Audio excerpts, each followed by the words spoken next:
السلام علیکم ورحمۃ اللہ تعالی وبرکاتہ۔ محترم سامعین، انسان کے منہ میں اللہ تبارک و تعالی نے زبان عطا کی، اسی طرح جانوروں کے منہ میں بھی زبان ہوتی ہے، لیکن مچھلی وہ جانور ہے جس کے منہ میں زبان نہیں ہوتی ہے، تو اس کے منہ میں زبان کیوں نہیں ہوتی، اس کی وجہ کیا ہے، اس کی حکمت کیا ہے، آپ اسے سماعت کریں۔ اس کے لیے گزارش ہے کہ آپ آخر تک میرے ساتھ جڑے رہیں۔ اس کی حکمت یوں بیان کی گئی ہے کہ اللہ تبارک و تعالی نے تمام جانوروں کے منہ میں زبان پیدا کی ہے، مگر مچھلی کو زبان نہیں دی گئی۔ اس کی وجہ یہ ہے کہ جب حکم خداوندی سے فرشتوں نے حضرت آدم علیہ السلام کو سجدہ کیا اور ابلیس اللہ تبارک و تعالی کی بارگاہ سے راندہ ہو کر اپنی بری صورت لے کر زمین پر پھینک دیا گیا، تو وہ سمندر کی طرف گیا اور اسے سب سے پہلے مچھلی نظر آئی،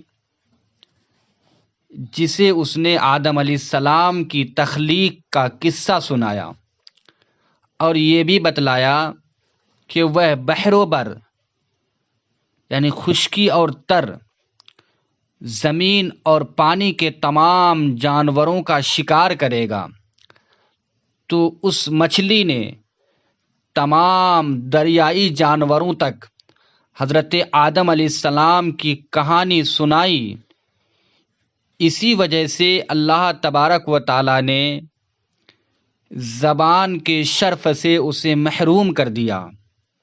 حضرات، یوں کہہ سکتے ہیں کہ مچھلی نے حضرت آدم علیہ السلام کی چغلی کی، تو اسی چغل خوری کی سزا میں اس کو اللہ تبارک و تعالی نے زبان سے محروم کر دیا۔ تو انسان کو بھی سوچنے کی ضرورت ہے کہ جب چغل خور کی سزا یہ ہوئی، چغلی کی وجہ سے اللہ تبارک و تعالی نے مچھلی کو زبان کے شرف سے محروم کر دیا، تو اللہ اگر چاہ لے تو ہماری زبان سے بھی قوت گویائی کو ہٹا سکتا ہے۔ لہذا میں سبھی حضرات سے گزارش کروں گا کہ ہم اور آپ غیبت، چغلی وغیرہ سے توبہ کریں اور اس سے ہمیشہ کے لیے باز رہیں۔ شکریہ۔ السلام علیکم ورحمۃ اللہ وبرکاتہ۔ خدا حافظ۔